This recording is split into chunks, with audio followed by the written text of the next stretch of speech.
నమస్కారం, welcome to one TV news. ముందుగా headlines చూద్దాం.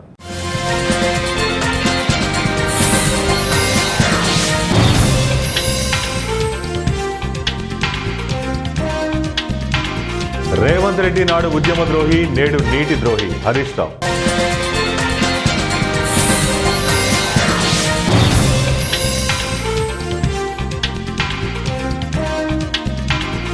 నాలుగవ అతిపెద్ద ఆర్థిక శక్తిగా భారత్, కేంద్ర ప్రభుత్వం ప్రకటన.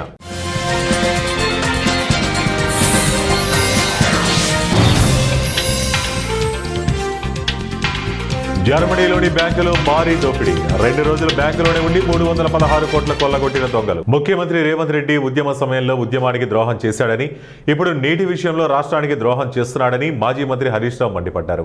తెలంగాణ భవన్లో పార్టీ నేతలతో కలిసి ఆయన ప్రెస్ మీట్ నిర్వహించారు. బడకచెర్లను వెనక్కి తీసుకుని నల్లమల సాగర్కు మారుతున్నట్లు ఏపీ ప్రకటించగానే అది తమ ప్రతాపమే అని ముఖ్యమంత్రి, నీళ్ల మంత్రి డబ్బా కొట్టుకుంటున్నారని ఆయన ఎద్దేవా చేశారు. బడకచెర్లైనా నల్లమల సాగర్ అయినా జరిగేది తెలంగాణకు జలదోపిడీ అని హరీష్ రావు వ్యాఖ్యానించారు. ఈ విషయంలో ఏపీ తన తెలివిని ప్రదర్శించిందని, కానీ మన సర్కారుకు ఆ సోయి లేకుండా పోయిందని విమర్శించారు. పోలవరం నుండి నీటిని బనకచెర్లలో కలపకుండా పోలవరం నల్లమల్ల సాగర్కు లింక్ చేయడంలో వాళ్లు ప్రయోజనాలు చూసుకున్నారని ఆరోపించారు. స్థూల దేశీయోత్పత్తిలో జపాన్ను అధిగమించి ప్రపంచంలో 4వ అతిపెద్ద ఆర్థిక శక్తిగా భారత్ అవతరించిందని కేంద్ర ప్రభుత్వం ప్రకటించింది. $4.18 ట్రిలియన్ జీడీపీని సాధించిన భారత్ 2030 నాటికి జర్మనీని అధిగమించి తృతీయ ఆర్థిక శక్తిగా మారనున్నట్లు తెలిపింది. దృఢమైన దేశీయ వినియోగం, బలమైన నిర్మాణాత్మక సంస్కరణలతో భారత్ అత్యంత వేగంగా ఆర్థిక అభివృద్ధికి పరుగులెత్తిస్తున్నట్లు ప్రభుత్వం తెలిపింది. 2025-26 ఆర్థిక సంవత్సరం 2వ త్రైమాసికంలో భారత వాస్తవ జీడీపీ 8.2% విస్తరించిందని, మొదటి త్రైమాసికంలో ఇది 7.8% ఉండగా గత ఆర్థిక సంవత్సరంలో జీడీపీ 7.4% ఉందని పేర్కొంది. ప్రపంచ వాణిజ్య అస్థిరతలు ఉన్నప్పటికీ 6 త్రైమాసికాల్లో అత్యధిక జీడీపీని సాధించినట్లు ప్రభుత్వం తెలిపింది. జర్మనీలోని ఓ బ్యాంకులో భారీ దోపిడీ జరిగింది. గెల్సెన్ కిర్చెన్లోని స్పార్కాస్కై బ్యాంకులో 316 కోట్లను దోపిడీ చేశారు. క్రిస్మస్ సెలవులు కావడంతో 2 రోజులు బ్యాంకులోనే ఉండి 3250 సేఫ్టీ డిపాజిట్లను కొల్లగొట్టారు. లాకర్లలోని నగదు, ఆభరణాలను ఎత్తుకెళ్లారు. పోలీసులు తెలిపిన వివరాల ప్రకారం బొయ్యర్ ప్రాంతంలో ఉన్న స్కార్పాస్కై బ్యాంకు శాఖను లక్ష్యంగా చేసుకుని దుండగులు పక్కనే ఉన్న పార్కింగ్ గ్యారేజీ నుంచి బ్యాంకులోకి ప్రవేశించారు. గ్యారేజీ నుంచి భూగర్భంలో ఉన్న వాల్ట్ రూముకు డ్రిల్తో రంధ్రం చేసి బ్యాంకులకు చొరబడ్డారు. 3000కు పైగా సేఫ్ డిపాజిట్ బాక్సులను పగలగొట్టి అందులోని నగదు, బంగారు ఆభరణాలు, విలువైన వస్తువులు దోచుకెళ్లారు. అయితే సోమవారం తెల్లవారుజామున ఫైర్ అలారం మోగడంతో ఈ దోపిడీ వెలుగులోకి వచ్చింది. జంగారెడ్డిగూడెం మండలం చక్రదేవరపల్లి గ్రామంలో ఎన్టీఆర్ భరోసా సామాజిక పెన్షన్ పంపిణీ కార్యక్రమంలో గ్రామ పంచాయతీ సర్పంచ్ మరియు మండల తెలుగుదేశం పార్టీ మాజీ అధ్యక్షుడు సాయిల సత్యనారాయణ పాల్గొన్నారు. ఈ సందర్భంగా ఆయన మాట్లాడుతూ, ఎన్డీఏ ప్రభుత్వం వచ్చిన తర్వాత ఎన్నికలకు ముందు ఇచ్చిన హామీ మేరకు పెన్షన్లు పెంచి పేద ప్రజలకు అండగా ఉందని అన్నారు. సూపర్ 6 పథకాల ద్వారా ప్రజలు సంతృప్తిగా ఉన్నారని తెలిపారు.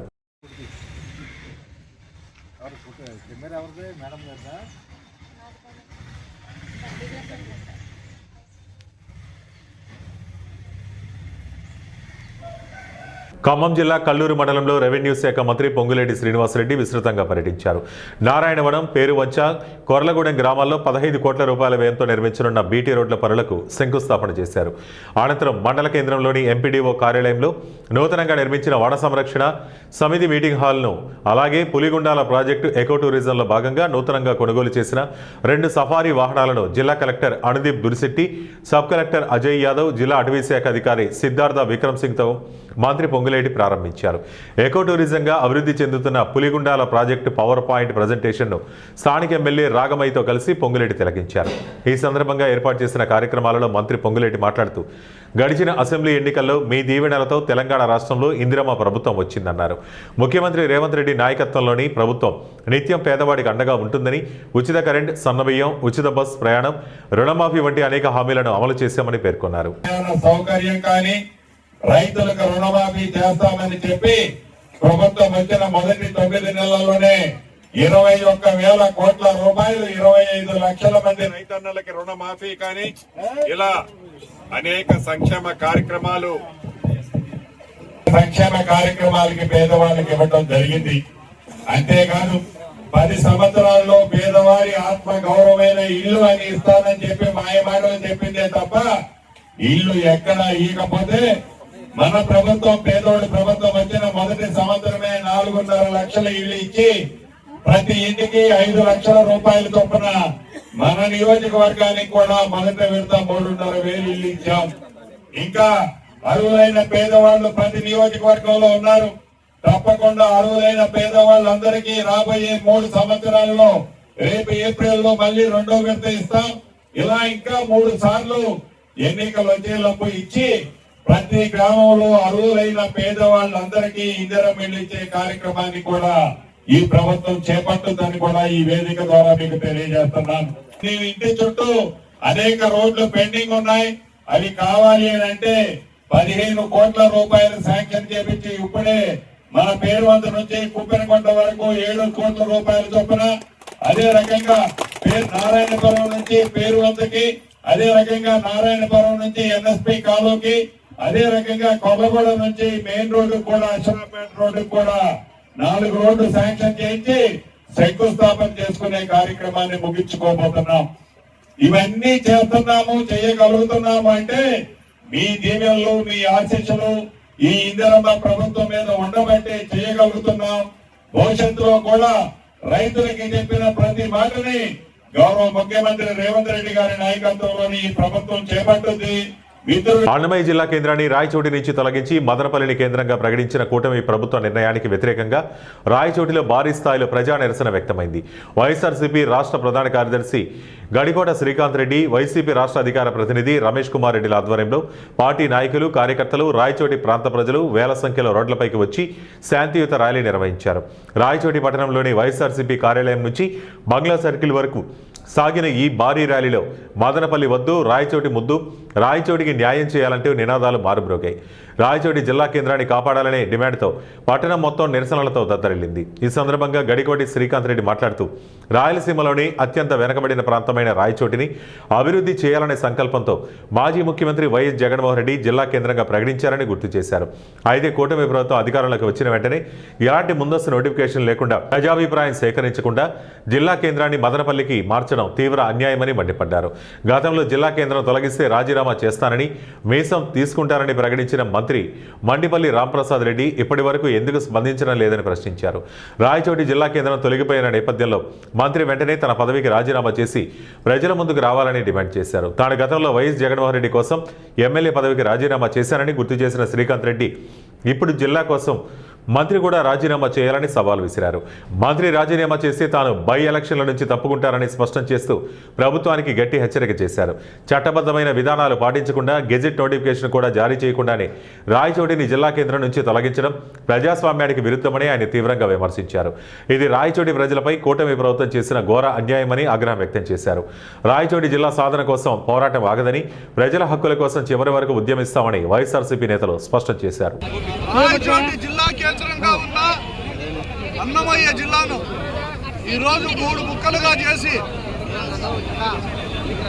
ఒక ముక్క తిరుపతికి, ఇంకోటి కడపకు, రాయచోటును తీసి మదనపల్లిలో కలిపి మదనపల్లెను ప్రత్యేకంగా ఒక జిల్లాగా ఏర్పాటు చేయడం చూస్తూ ఉంటే చంద్రబాబు నాయుడు గారు ఏ రోజు కూడా ఆయన ఇచ్చిన మాటకు కట్టుబడి ఉండడు అని చెప్పేదానికి ఇంతకంటే వేరే నిదర్శనం ఏమీ దొరకదు.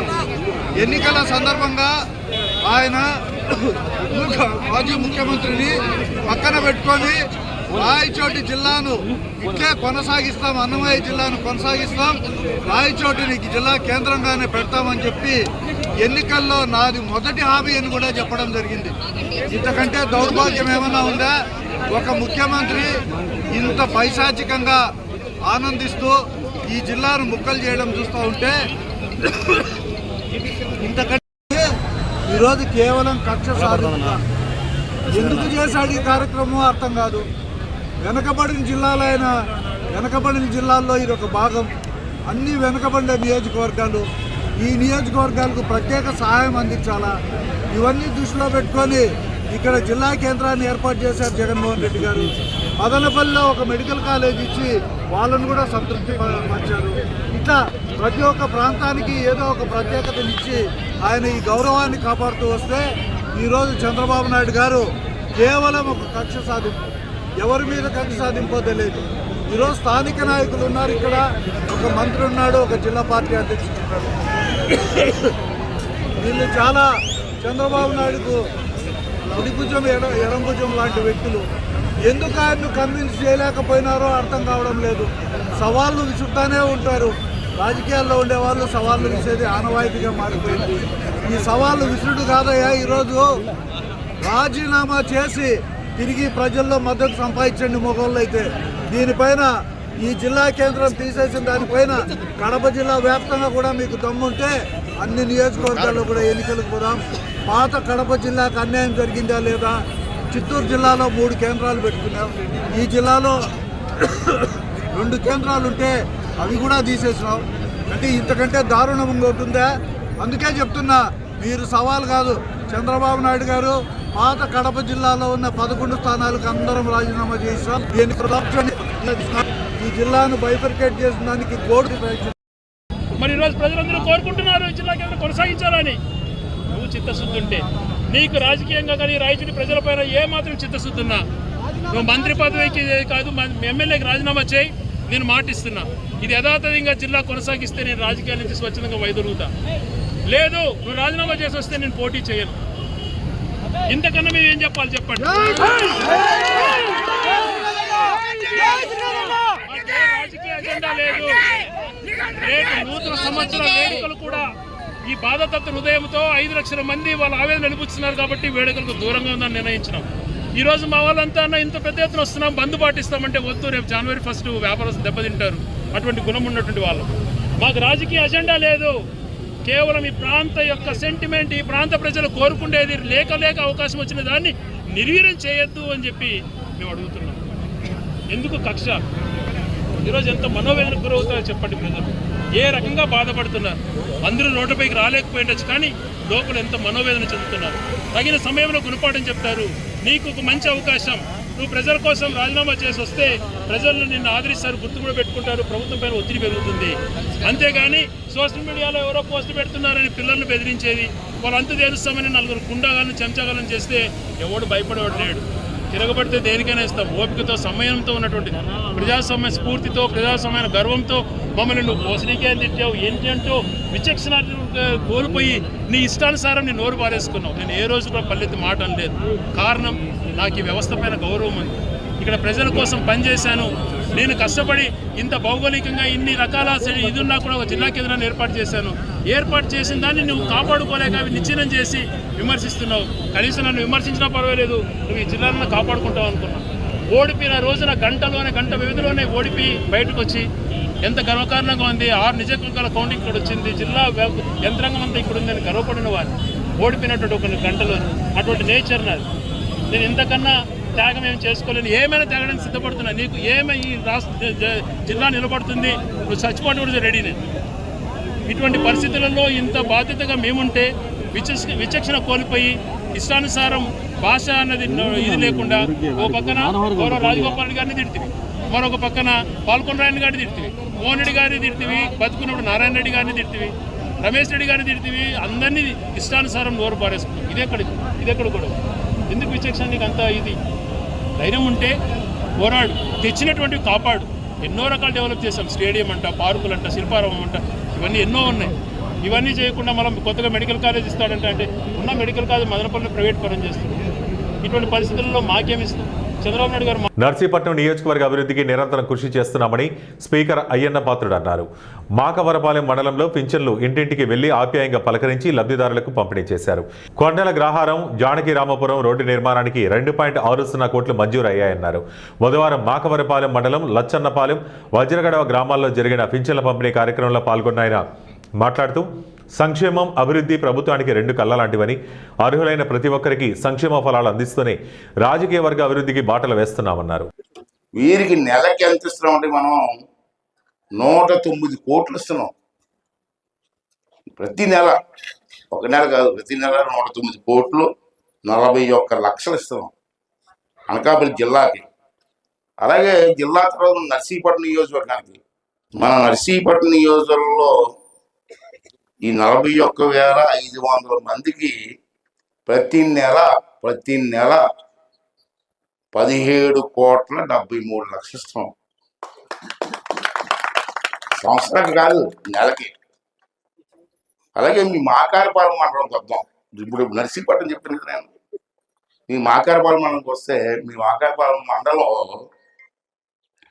9,961 మందికి ఇస్తున్నాం మీ ఒక్క మండలంలో ప్రతి నెల. దీనికి ప్రతి నెల ఎంత అవుతుందంటే మీ ఒక్క మండలానికి 4,28,00,000 అవుతుందండి ప్రతి నెల కూడా ఇస్తున్నాం. అలాగే మీ లక్షణపాలెంకి ఎంత ఇస్తున్నాం అని చెప్పాలి కదా. మరి ఇప్పుడు వరకు రాష్ట్రం చెప్పాను, జిల్లా చెప్పాను, నర్సీపట్నం నియోజకవర్గం చెప్పాను, మాకారపాలెం మండలం చెప్పాను. మీ లక్షణపాలెంకి వస్తే లక్షణపాలెం పంచాయతీలో 633 మందికి పెన్షన్ ఇస్తున్నాం. 633 మందికి. వీరికి ప్రతి నెల ఎంత ఇస్తున్నాం తెలుసా? మీ ఒక్క ఊరికి 25,68,000 రూపాయలు ఇస్తున్నాం. ఇది లెక్క. మీ లక్షణపాలెంకి నేను మొన్న అయిన తర్వాత 40 లక్షల రూపాయలు మీ పంచాయతీకి ఇచ్చాను నేను. అది ఎమ్మెల్యే గ్రాంట్, నా గ్రాంట్ నుంచి. సీసీ రోడ్లకి 4 రోడ్లకి 40 లక్షలు ఇచ్చాను. 3 రోడ్లు పూర్తయిపోయాయి, ఒక్క రోడ్డు అవ్వలేదు. ఎందుకు అవ్వలేదు ప్రెసిడెంట్ గారు? కోర్టు కేసు ఉంటే అది ఎందుకు పెట్టి ఇంకోటి పెట్టచ్చు కదా. ఈ మాకారపాలెం మీ మండలంలో సీసీ రోడ్లు, డ్రైన్లు, శ్మశానాలకి కూడా డబ్బు ఇచ్చాను. శ్మశానాలకి మొత్తం 127 ఎన్ఆర్జీసీ వర్కులు ఇచ్చానండి. 127 పనులు ఇచ్చారు. శ్మశానాలు కానీ, డ్రైన్లు కానీ, సీసీ రోడ్లు కానీ కొన్ని సంవత్సరాలు ఇచ్చింది. దానికి ఎంత ఇచ్చాను తెలుసు మీకు? 12,41,00,000 ఇచ్చాను. అంబేద్కర్ కోనసీమ జిల్లా రావులపాలెంలో శ్రీకృష్ణ దేవరాయల విగ్రహం ఏర్పాటు చేసేందుకు ఒక వర్గం ఏర్పాట్లు చేపట్టింది. రాత్రికి రాత్రి వెదిరేశ్వరం రోడ్డులో వై జంక్షన్ వద్ద విగ్రహం ఏర్పాట్లలో దిమ్మె కట్టారు. విషయం తెలియడంతో సంఘటనా స్థలానికి చేరుకుని రావులపాలెం పోలీసులు విగ్రహం ఏర్పాట్లు అడ్డుకున్నారు. విషయం తెలుసుకున్న కొత్తపేట ఆర్డీఓ శ్రీకర, డీఎస్పీ మురళీమోహన్ సంఘటనా ప్రాంతానికి చేరుకుని సమాచారం సేకరించారు. ఉద్రిక్త పరిస్థితులు తలెత్తకుండా పోలీసు పికెటింగ్ ఏర్పాటు చేశారు.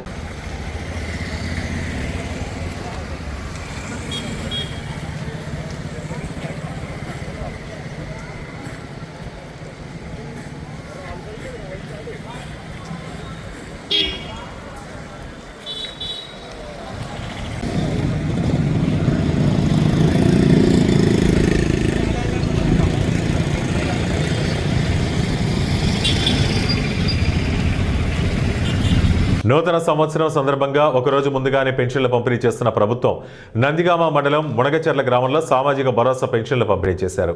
ఈ కార్యక్రమానికి ఎంపీ కేసినేని చిన్ని, ఎన్టీఆర్ జిల్లా తెలుగుదేశం పార్టీ అధ్యక్షులు గద్దె అనురాధ, ప్రభుత్వ MLA Tangirala Sowmya, Jaggayyapeta MLA Sriram Rajagopal, Vijaya milk dairy chairman Talasani Anjaneyulu పాల్గొన్నారు.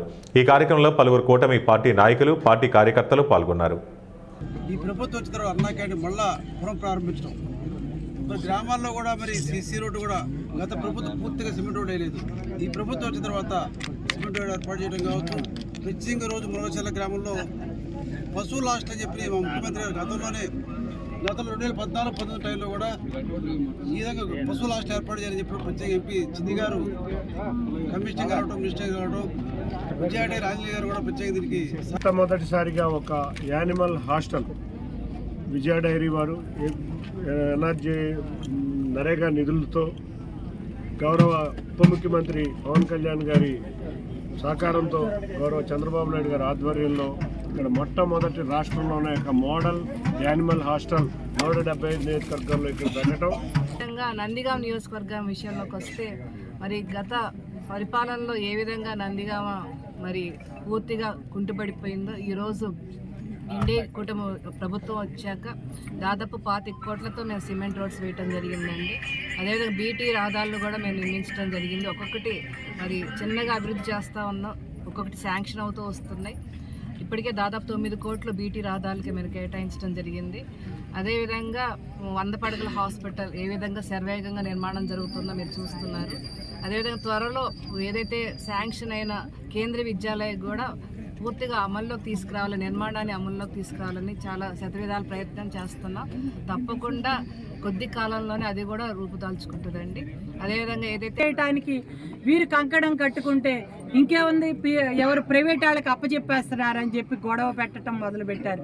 దీని ద్వారా ఇంకా పేద విద్యార్థులకు ప్రతి ఒక్క కాలేజీ నుంచి 130 మందికి పైగా పేద విద్యార్థులు మెడిసిన్ ఫ్రీగా చదువుకునే అవకాశాలని ఈ రోజున ఈ ప్రభుత్వం కల్పిస్తూ ఉంది. అదేవిధంగా రాష్ట్రం అంతటా కూడా ఇవాళ పంచాయతీరాజ్ వ్యవస్థను పూర్తిగా ధ్వంసం చేసిన గత ప్రభుత్వం నుంచి బయటకు వచ్చి మన పవన్ కళ్యాణ్ గారి జనసేన పార్టీ ఇవన్నిటినీ కూడా 15వ ఆర్థిక వ్యవస్థ ద్వారా మన కేంద్రం ద్వారా నిధులను తీసుకురావటమే కాకుండా ఈ రోజున రోడ్లన్నిటినీ కూడా పునరుద్ధరించే కార్యక్రమాన్ని చేపట్టడం జరిగింది. మేము ఇప్పుడే ఈ గ్రామంలో కూడా రోడ్డు అభివృద్ధి కోసం ప్రారంభోత్సవం కూడా చేసుకున్నాం. అదేవిధంగా ఇక్కడే మన వార్తలు ముగించే ముందు ముఖ్యాంశాలు మరోసారి.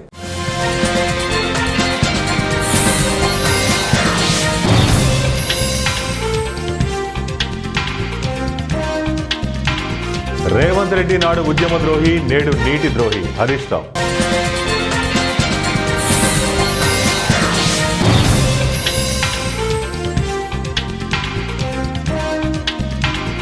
నాలుగవ అతిపెద్ద ఆర్థిక శక్తిగా భారత్, కేంద్ర ప్రభుత్వం ప్రకటన.